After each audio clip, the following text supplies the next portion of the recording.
All right, cool. Spoke with Josh. We're going to do this every week. Josh, I love his film breakdowns. He's got great knowledge of the game. Obviously, Pewter Report. It just really insightful in so many ways. So we're going to do this we're going to record it every Wednesday night and play it for you every Thursday. We'll look at back at the last game and then preview the next game. So we're starting this week with Josh Queipo as we look back at the first game against the Titans and look ahead to the Steelers.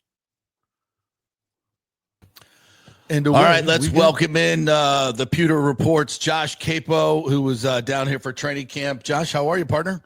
I am doing fantastic, JP. Thank you for asking. How about yourself?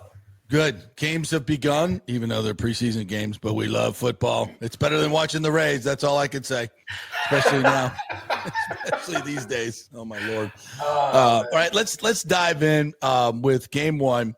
Against the Titans, obviously one of the bottom feeders in this league. And it's always tough to kind of glean anything from preseason as how it's going to actually, manifest itself in the regular season, especially game one. But what if anything, did you pick up from game one? Yeah, so starting on the offensive side of the ball, I think looking at some of the guys who are expected to contribute, Emeka, Buka, it was 3 routes, but they looked good. The catch was fantastic, showed the strong hands, basically showed everything that everyone's been talking about since really the pre-draft process. When he got some late hype and then Jason Light stunned the world taking him. So, but he's been as good as advertised. What I was really surprised about was Jalen McMillan showing similar traits, which were absent in his film in college, which is there's just the strong hands, the ability to make a grab in a contested situation. That plagued him throughout most of last year. Towards the end of the year, you saw him get a little bit better at it. And I genuinely think like he just looks a little bit more rocked up this year. He looks like he's stronger and that he's going to be able to make some more of those grimy catches that really hasn't been present in his game up until this point. And if he's able to do that, that unlocks another level for him and really gives this team a future at receiver beyond Mike Evans, beyond Chris Godwin, still years ahead. But the two of them look like they can be that next wave of really high-end receivers. So really, really excited about that. And then from some of the depth guys, a couple of offensive linemen stood out to me. Luke Haggard at right guard. I thought there were some really, really positive plays from him. Down at the goal line, he got some incredible push to help with the touchdown in the first half. Ben Chukwuma, I thought looked really, really nice at left tackle, especially for my expectations, because I didn't have super high expectations. He's just so raw, and he held up really well throughout that game for where I thought he was. So that was really encouraging because the offensive line depth was one area that I was really worried about. And it looks like they've got a couple of guys who have some opportunity to provide that depth down the line. Yeah, when you think about it with Carberry and Pacucci teaching this kid with the skills that he has and the raw ability, with Chukwuma I'm talking about, you got a great opportunity here to create kind of a DeMar Dotson situation, a guy that was, played basketball basically in college, was really raw coming out. I think DeMar even played some defensive tackle, only played, I think, a couple of years of offensive tackle, and he became one of the best right tackles in the game. Yep. And I'm so impressed with these two offensive line coaches and what they've been able to do with these guys over last year. And I think with Chukwuma, they've got a really great piece to work with. And I was kind of shocked the way how good his feet are, how in position he was. I saw him get beat a couple times in one-on-ones. That's going to happen. But yeah, I think they must be pleasantly surprised with how far along this kid is by now, especially with their lack of depth. Absolutely. And, when I was watching the one-on-ones during the joint practices last Thursday, he was holding up well in those situations. Yeah. It was when they got to the 2-on-2s that he looked lost. It was the communication. It was, taking on the crasher or finding the looper. That was where he really struggled. And then you didn't really see that become an issue in the game. Now, were the Titans running a ton of games? Not a ton, but there were a couple, and he held up just fine in that situation. So I would think that is very encouraging and that the team is excited about that first look in live game action for him. Yeah.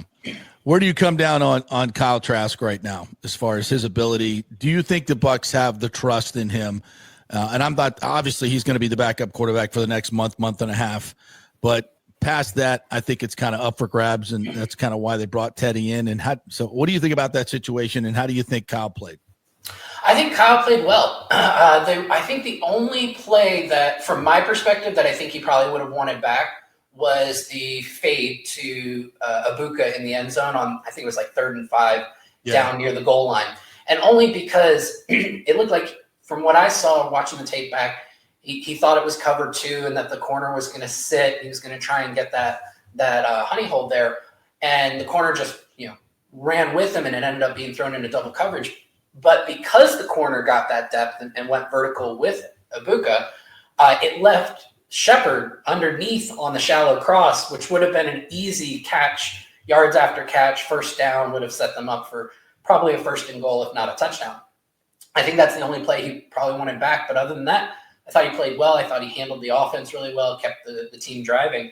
I don't think he did anything in that game to make them think that he can't be the number 2 going forward. And for my money, if Baker were to go down for a couple of weeks, I think Trask can run the ship just fine and keep the team headed towards their playoff aspirations. With that said, is Kyle Trask Teddy Bridgewater? Probably not. I think the big difference comes down to the arm, and how they want to operate the offense. If they want that vertical presence in the offense, Trask is probably the better guy for that number 2 role. Teddy's arm isn't what Trask's is at this point in their careers. But if you want somebody who's going to make a ton of smart decisions and really be able to run a horizontal offense like this offense was last year, Teddy's probably the better of the 2.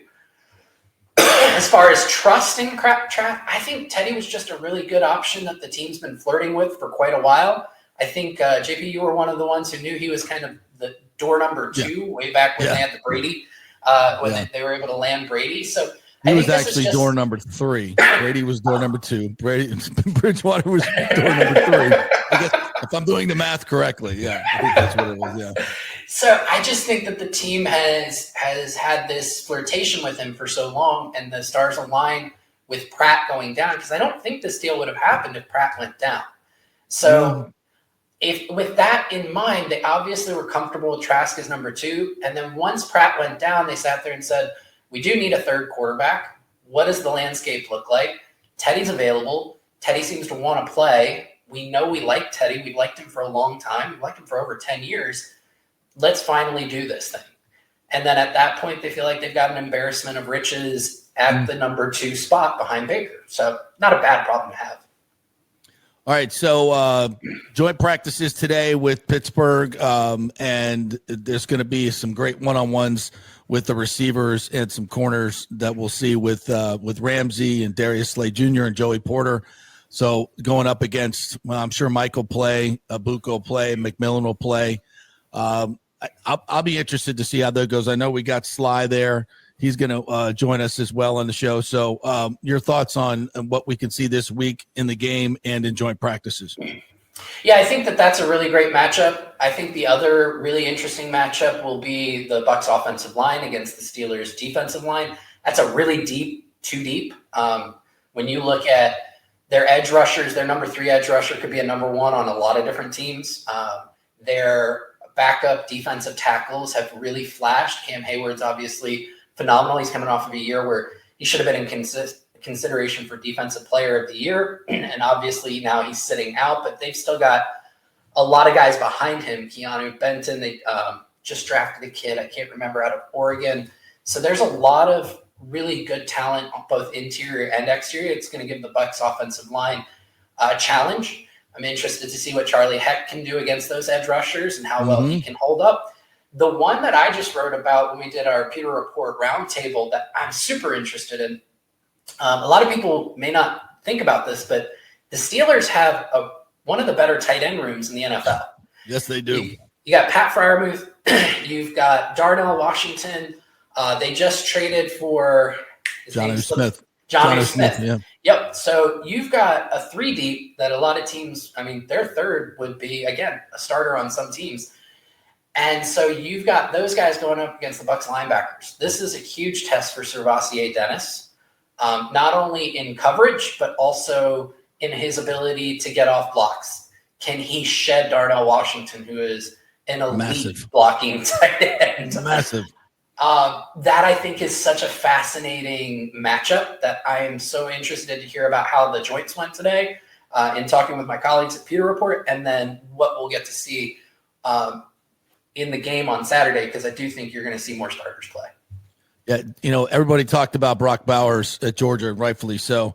But Darnell Washington was the 6'7", 270-pound tight end that can run and block. I can't believe he lasted till the third round. But yeah, I think that guy is a beast, and I agree. And it's going to definitely test these inside linebackers. And your thoughts on this group? I mean, obviously they've got great experience, but Anthony Walker's already hurt and hasn't been able to get on the field. Servassier is the young one, obviously. Levante is there, and Deion Jones a little longer in the tooth. I love experienced linebackers, except when they get hurt. So what do you think about this group? And obviously Nick Jackson, I don't care what anybody says, this guy's going to make the team. He is a football player. As Todd Bowles said, he's a football player, which is obvious, but it's a statement, right? Yeah. No, I mean, there are some athletic limitations there, but you don't have to be an uber athletic linebacker to be one of the better linebackers in the NFL right now. You just have to be smart. You have to know how to hit your landmarks. You have to be quick to read and react on play action to get back into your zone. There are plenty of, Levante David didn't light up the measurables. He ran, I think, like a 4.68 40. Some of your better linebackers just aren't the most athletic dudes in the world. They're just smart. And Nick Jackson showed he knows where to be in that first preseason game against the Titans. So, and John Bullock next to him. Bullock had a really nice game as well. So I think the depth there with the linebackers is starting to show that it's maybe as good as the Bucs have been saying all along. And that, between Bullock and Jackson, I think one of them may make the team as the fifth linebacker. Depending on Anthony Walker's injury, maybe both of them make it as number 4 and 5 if Walker can't start the season on the roster. Yeah. And it was such a small sample size last year, and you have to take it with a grain of salt because he was just so available. Deion Jones looked good in that Commanders game. I mean, he stopped a touchdown from happening down at the goal line in coverage. So I keep coming back to the room was so bad last year. It's going to be almost impossible to be worse this year. Mm-hmm. And I think that they've done enough to be significantly better. And by significantly better, does that mean that they're going to be league average? I think they have a shot at that, especially if Dennis is as good as the team continually says. But even if they're like the 20th best linebacker room in the league, that's a giant leap forward from where they were last year and really gives this defense some upside. Yeah, I'm excited to see what they look like with Servassier in their full time, because last year early in the season, and I will point to that Detroit game, that was one of the best defensive efforts I think we saw all year, if not the best, to hold that offense. I think they were 1 for 7 in the red zone. I think they were. I mean, and that was the reason they won the game. And Servassier making tackles sideline to sideline was a big part of that, and in coverage as well. And when he went down, it became the great wide open in the middle, and it just every week you just saw other teams circling that position and taking advantage of it. And that's what happens in the NFL. When you have a weak link, they're going to go after it. And I think it was, to your point, one of the weaker links in football, and it cost the Bucs tremendously. So hopefully that's fixed. How much do you think the starters play? I know Bowles said today it just kind of depends on how they play in the joint practices, what they get done. But what do you think we'll see Baker in the first team offense at all? I do. I really do. And especially because the conditions weren't great up there today from what I was hearing, the weather report, raining a lot. So that may have limited what they could get to. And they just wanted to make sure everybody stayed healthy. So I do think that the first team gets some reps on both the offense and the defense. But, man, there's some depth guys I'm excited to see. J.J. Roberts, Elijah Roberts, both of them looked really good in specific situations. Well, J.J. just looked really good altogether. Elijah Roberts looked really good as a situational pass rusher. So I'm hoping that we still get to see those depth guys, because those are the guys who make a big difference down the line in the season once those injuries do occur to every team. And I think that that's really going to be the key to what this team is, because the starters last year, there wasn't a whole lot of issues. It was really when they got into the depth that the team showed as being exposed.